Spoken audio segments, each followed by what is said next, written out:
Hi all, welcome to Ramoji film city. Ramoji film city అంటే తెలియని వాళ్ళే ఉండరు కదా. నేనైతే రీసెంట్గా వెళ్ళాను.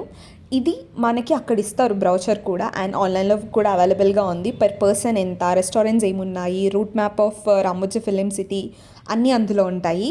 And this is the welcome dance we had. Per person మేము వెళ్ళినప్పుడు 1450 పడింది, and for bus facility 350 is extra. Pickup and drop option ఉంటుంది. ఇప్పుడు వింటర్ ఫెస్ట్ నడుస్తుంది రామోజీ ఫిలిం సిటీలో. పిల్లల్ని హాలిడేస్లో ఎక్కడ తీసుకెళ్లాలనుకుంటే Ramoji film City is the best option. ఇందాక వచ్చింది it's a light show, and next directors green screen ఎలా యూస్ చేస్తారో చూపించారు. This is the stunt show. వాళ్ళకి దెబ్బలు తగులుతున్నాయో లేదో తెలీదు, కానీ మనకు మాత్రం నొప్పి తెలుస్తుంది. This is the performances all they planned. ఇది the part of the tour ఉంటుంది. Different kinds of dance forms అన్నిటినీ పర్ఫామ్ చేసి చూపించారు. They were all like incredible dancers. చాలా బాగుంది ఎక్స్పీరియన్స్.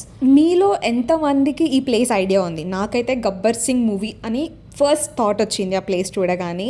అండ్ అన్ని సెట్స్ ఉన్నాయి మనకి, డిఫరెంట్ మూవీస్లో నుంచి డిఫరెంట్ మూవీస్ గుర్తుకొస్తాయన్నమాట మనం అది చూడగా. This is the part of Mahabharatam set.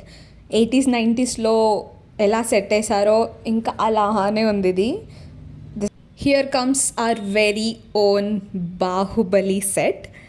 ఈ ప్లేస్ చూస్తే మీరు ఏ డైలాగ్ గుర్తొస్తుంది, ఏ క్యారెక్టర్ గుర్తొస్తుందో కమెంట్ చేయండి.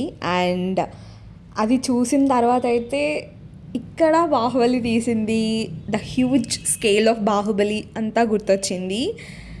We are very fortunate to have Rajamouli garu from Telugu industry. And నా దగ్గర ఇంకా ఎక్కువ క్లిప్స్ లేవు రామోజీ ఫిలిం సిటీవి. This is what I all have, and thank you for watching.